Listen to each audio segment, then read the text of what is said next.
Welcome to ട്രൈഡു. നമുക്ക് ഇന്നത്തെ ഗോൾഡിന്റെ പ്രൈസ് മൂവ്മെന്റ് അനാലിസിസ് ഒന്ന് നോക്കാം. അതിനു വേണ്ടിയിട്ട് വൺ ഡേ ചാർട്ടാണ് എടുത്തിരിക്കുന്നത്. വൺ ഡേ ചാർട്ടിലെ പ്രധാനപ്പെട്ട ഏരിയാസ് മാർക്ക് ചെയ്യേണ്ടതുണ്ട്. ആദ്യമായിട്ട് മാർക്ക് ചെയ്യുന്ന ഒരു സപ്പോർട്ട് ഏരിയ ആണ്. ഈ സപ്പോർട്ട് ഏരിയയുടെ പ്രത്യേകത നോക്കിയാൽ കാണാം, ഇവിടെ ഒരു ഇംബാലൻസ് ഉണ്ടായിരുന്നു. ആ ഇംബാലൻസിലേക്ക് വന്നിട്ട് മാർക്കറ്റ് ഇന്നലെ കൃത്യമായി സപ്പോർട്ട് എടുത്ത് മുകളിലോട്ട് പോയിട്ടുണ്ട്. ആ ഒരു ഏരിയനെ സപ്പോർട്ട് ഏരിയ ആയിട്ട് മാർക്ക് ചെയ്യുന്നുണ്ട്. പിന്നെ ഓൾ ടൈം ഹൈ ആണ്. ഓൾ ടൈം ഹൈനെ ഒരു റെസിസ്റ്റൻസ് ആയിട്ട് മാർക്ക് ചെയ്യുന്നുണ്ട്. ഓൾ ടൈം ഹൈയുടെ റെസിസ്റ്റൻസ് എന്ന് പറഞ്ഞാൽ അത് ബ്രേക്ക് ആവാനുള്ള സാധ്യത വളരെ കൂടുതലാണ്. അതുപോലെ തന്നെ ഇന്നലത്തെ ക്യാൻഡിലിന്റെ ഹൈയും ലോയും മാർക്ക് ചെയ്തിട്ടുണ്ട്. അപ്പൊ ഇത്രയാണ് പ്രധാനപ്പെട്ട ഏരിയാസ് ഡേ ചാർട്ടിൽ മാർക്ക് ചെയ്യുന്നത്. ഇനി നമുക്ക് ഇന്നത്തെ പ്രധാനപ്പെട്ട ന്യൂസുകൾ ഉണ്ടോ എന്നുള്ളത് നോക്കാം. USDയെ സംബന്ധിച്ച് പ്രധാനപ്പെട്ട ന്യൂസുകൾ മൂന്നെണ്ണമാണ്. ആദ്യത്തെ news average hourly earnings monthly ആണ്. രണ്ടാമത്തെ നോൺ ഫാം എംപ്ലോയ്മെന്റ് ചേഞ്ച് ആണ്. മൂന്നാമത്തെ അൺഎംപ്ലോയ്മെന്റ് റേറ്റ് ആണ്. അപ്പൊ നമുക്ക് ആവറേജ് അവർലി ഏർണിങ്സിൽ നിന്ന് തന്നെ തുടങ്ങാം. പ്രീവിയസ് ഫിഗർ എന്ന് പറയുന്നത് 0.3% ആയിരുന്നു. ഫോർകാസ്റ്റ് 0.3% തന്നെയാണ്, വ്യത്യാസമൊന്നുമില്ല. അതിന്റെ യൂഷ്വൽ ഇഫക്റ്റ് നമുക്ക് നോക്കാം. യൂഷ്വൽ ഇഫക്റ്റ് എന്ന് പറയുന്നത് actual greater than forecast is good for currency എന്നാണ്. അതായത് ഫോർകാസ്റ്റിനേക്കാൾ മുകളിൽ ഒരു ഫിഗർ വരികയാണെങ്കിൽ കറൻസിക്ക് നന്നാവും എന്നാണ് പറയുന്നത്. Next non farm employment change ആണ്. പ്രീവിയസ് വന്നിരിക്കുന്നത് 256K ആണ്. ഫോർകാസ്റ്റ് 169K ആണ്. അത് actual greater than forecast is good for currency എന്നാണ്. നോക്കിയാൽ കാണാം, വലിയ വ്യത്യാസം കാണുന്നുണ്ട് പ്രീവിയസിനേക്കാളും ഫോർകാസ്റ്റ്. അപ്പൊ അതുകൊണ്ട് ഫോർകാസ്റ്റിന്റെ തൊട്ട് മുകളിൽ വന്നാൽ പോരാ, പ്രീവിയസിന്റെ അടുത്തോ അല്ലെങ്കിൽ പ്രീവിയസിന്റെ മുകളിലോ വരണം കറൻസിക്ക് ഫേവറബിൾ ആയിട്ടുള്ള ഒരു മൂവ്മെന്റ് കിട്ടണമെങ്കിൽ. അടുത്തത് അൺഎംപ്ലോയ്മെന്റ് റേറ്റ് ആണ്. അൺഎംപ്ലോയ്മെന്റ് റേറ്റ് പ്രീവിയസ് 4.1%ഉം ഫോർകാസ്റ്റ് 4.1% തന്നെയാണ്, മാറ്റമൊന്നുമില്ല. അതിന്റെ യൂഷ്വൽ ഇഫക്റ്റ് എന്ന് പറഞ്ഞാൽ actual less than forecast is good for currency എന്നാണ്. അതായത് 4.1%നേക്കാൾ താഴെ വന്നു കഴിഞ്ഞാൽ കറൻസി സ്ട്രെങ്ത് ആവുമെന്നാണ് പറയുന്നത്, അല്ലെങ്കിൽ സ്ട്രോങ് ആവുമെന്നാണ് പറയുന്നത്. അപ്പൊ ഇത്രയാണ് പ്രധാനപ്പെട്ട ന്യൂസുകൾ. ശ്രദ്ധിക്കേണ്ട സമയം 7 മണിയാണ്. ന്യൂയോർക്ക് മാർക്കറ്റ് ഓപ്പൺ ചെയ്യുന്ന സമയമാണ്. അതുകൊണ്ട് തന്നെ വലിയൊരു മൂവ്മെന്റ് രണ്ട് സൈഡിലേക്കും തന്നിട്ടായിരിക്കും ഒരുപക്ഷെ ന്യൂസ് ഇമ്പാക്റ്റ് ഉണ്ടാവുക. അപ്പൊ അതുകൊണ്ട് ആ ഒരു സമയത്ത് പരമാവധി ആളുകൾ ട്രേഡിൽ നിന്ന് മാറി നിൽക്കേണ്ടതാണ്. മാത്രമല്ല, വളരെ ഇമ്പോർട്ടന്റ് ആയ അൺഎംപ്ലോയ്മെന്റ് റേറ്റ് ഉണ്ട്, നോൺ ഫാം എംപ്ലോയ്മെന്റ് ചേഞ്ച് ഉണ്ട്, ആവറേജ് അവർലി ഏർണിങ്സ് ഉണ്ട്. ഇതെല്ലാം വളരെ ഇമ്പോർട്ടന്റ് ആയ ന്യൂസ് ആണ്. അപ്പൊ ആ ഒരു സമയത്ത് കൃത്യമായി മാറി നിൽക്കുന്നതായിരിക്കും നല്ലത്. അല്ലെങ്കിൽ ഒരു പ്രൈസ് ആക്ഷൻ തന്നതിന് ശേഷം മാത്രം മാർക്കറ്റിലേക്ക് ഇറങ്ങി ചെല്ലുക. അപ്പൊ ഇത്രയാണ് ന്യൂസിനെ കുറിച്ച് പറയാനുള്ളത്. ഇനി നമുക്ക് ചാർട്ടിലോട്ട് പോവാം.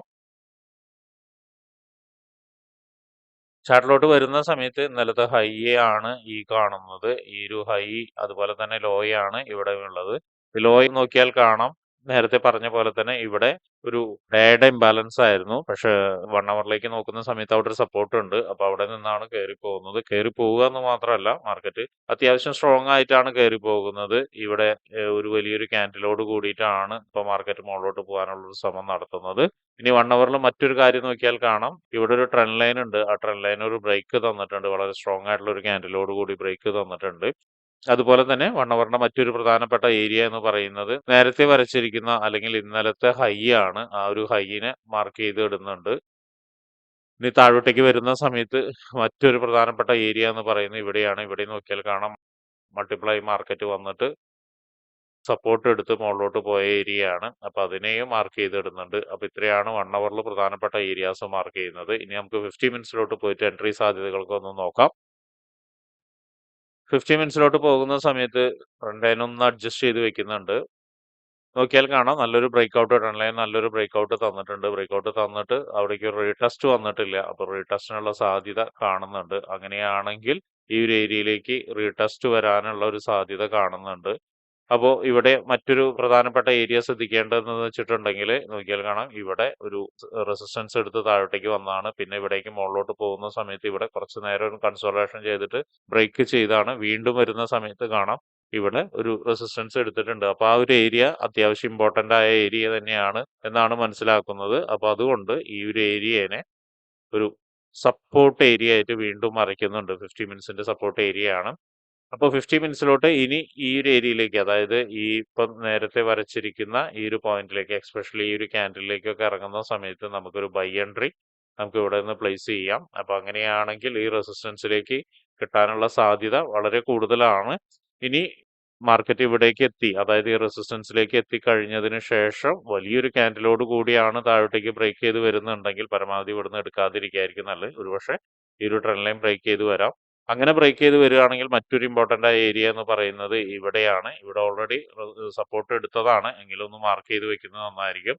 അപ്പൊ അങ്ങനെയാണെങ്കിൽ ഇവിടം വരെ വരാനും ഒരു സാധ്യത ഉണ്ട്. അപ്പോൾ നേരത്തെ വരച്ച, അതായത് തൊട്ട് മുന്നേ വരച്ച ഈ ഏരിയയിൽ നിന്ന് ഒരു നല്ലൊരു കൺഫർമേഷൻ ക്യാൻഡിൽ കിട്ടുകയാണെങ്കിൽ താഴോട്ടേക്ക് നമുക്ക് എത്താം. അറ്റ്ലീസ്റ്റ് ഇവിടെ ഒരു റിട്ടേഷൻ എത്തുമെന്നാണ് പ്രതീക്ഷിക്കുന്നത്. അപ്പോൾ ഈ ഒരു സെൽ എൻട്രി ഇങ്ങനെയാണ്. ഇനി മറ്റൊരു കാര്യം, ഇപ്പോൾ പറഞ്ഞ ഏരിയയിൽ നിന്ന് എത്തിയതിനു ശേഷം കാര്യമായിട്ടുള്ള ഒരു ക്യാൻഡിൽ അല്ല, പാറ്റേൺ അല്ല എന്നെങ്കിൽ ഇന്നലെ നമ്മൾ മാർക്ക് ചെയ്ത ഹൈയുടെ മുകളിൽ നിൽക്കുന്നുണ്ട്, മാർക്കറ്റ് ക്യാൻഡിൽ പോയിട്ട് നിൽക്കുന്നുണ്ട്, അല്ലെങ്കിൽ ഹൈയുടെ മുകളിലാണ് ട്രേഡ് ചെയ്യുന്നുണ്ടെങ്കിൽ അപ്പൊ നമുക്ക് ഇവിടെ നിന്നൊരു ബൈ എൻട്രി കിട്ടും. അങ്ങനെ ഒരു സാധ്യതയും കൂടിയും കാണുന്നുണ്ട്. ഇനി മറ്റൊരു കാര്യം എന്ന് പറയാനുള്ളത്, മാർക്കറ്റ് നേരത്തെ വരച്ചിരുന്ന ഒരു ഏരിയ, അതായത് ഇപ്പൊ ഇവിടുന്ന് റെസിസ്റ്റൻസിൽ നിന്ന് വലിയൊരു കൺഫർമേഷനോട് കൂടി താഴോട്ടേക്ക് വരികയാണെങ്കിൽ പറഞ്ഞ രണ്ട് ഏരിയ ഉണ്ടായത്, ഒന്ന് ഇവിടെ അങ്ങനെ അതും ബ്രേക്ക് ചെയ്തിട്ടുണ്ടെങ്കിൽ വരാനുള്ള സാധ്യതയുള്ള മറ്റൊരു ഏരിയ ഇന്നലത്തെ ലോയാണ്. അവിടേക്ക് എത്തുമെന്നുള്ള കാര്യം ഒരു സംശയമാണ്. എന്നിരുന്നാലും അവിടേക്കും എത്താനുള്ള ഒരു സാധ്യത തള്ളിക്കളയാൻ പറ്റില്ല. അപ്പൊ അങ്ങനെയും ഒരു സാധ്യതയുണ്ട്. അപ്പോൾ എൻട്രി എടുക്കുന്ന ആളുകൾ അല്ലെങ്കിൽ അനാലിസിസ് ചെയ്യുന്ന ആളുകൾ ഈ ഒരു ഏരിയാസ് എല്ലാം മാർക്ക് ചെയ്തു വെച്ചതിന് ശേഷം അവിടേക്ക് മാർക്കറ്റ് വരുന്ന സമയത്ത് എങ്ങനെയാണ് ബിഹേവ് ചെയ്യുന്നത് എന്നുള്ള ബേസ് ചെയ്തിട്ട് മാത്രം ട്രേഡ് എടുക്കാൻ ശ്രമിക്കുക. അപ്പൊ എല്ലാവർക്കും ഒരു പ്രോഫിറ്റബിൾ ഡേ ആവട്ടെ എന്നുള്ള ആശംസിക്കുന്നു. അപ്പൊ ഇങ്ങനെയുള്ള കാര്യങ്ങളൊക്കെ നിങ്ങൾക്ക് പഠിക്കാൻ താല്പര്യമുണ്ടെങ്കിൽ ട്രേഡ് റൂട്ടുമായിട്ട് ബന്ധപ്പെടാം. അത് ഫ്രീ ആയിട്ട് ട്രേഡിങ്ങിന്റെ കാര്യങ്ങളൊക്കെ നിങ്ങൾക്ക് പഠിക്കാവുന്നതാണ്. അതിനു വേണ്ടിയിട്ട് ഈ വീഡിയോയുടെ ഡിസ്ക്രിപ്ഷനിൽ ഒരു ഗൂഗിൾ ഫോം കൊടുത്തിട്ടുണ്ട്. ആ ഗൂഗിൾ ഫോം കൃത്യമായി വായിച്ച് അതിലുള്ള കണ്ടീഷൻസ് ഒക്കെ ഓക്കെ ആണെങ്കിൽ മാത്രം ഫിൽ ചെയ്യുക. അതോടൊപ്പം തന്നെ ഡിസ്ക്രിപ്ഷനിലുള്ള വാട്സപ്പ് ചാനലിൽ നിങ്ങൾക്ക് ജോയിൻ ചെയ്യാവുന്നതാണ്. അവിടെ ട്രേഡ് റൂട്ടിന്റെ അപ്ഡേറ്റ്സ് ലഭിക്കുന്നതാണ്. അപ്പൊ എല്ലാവർക്കും ഇന്നൊരു പ്രോഫിറ്റബിൾ ഡേ ആവട്ടെ എന്ന് ആശംസിക്കുന്നു.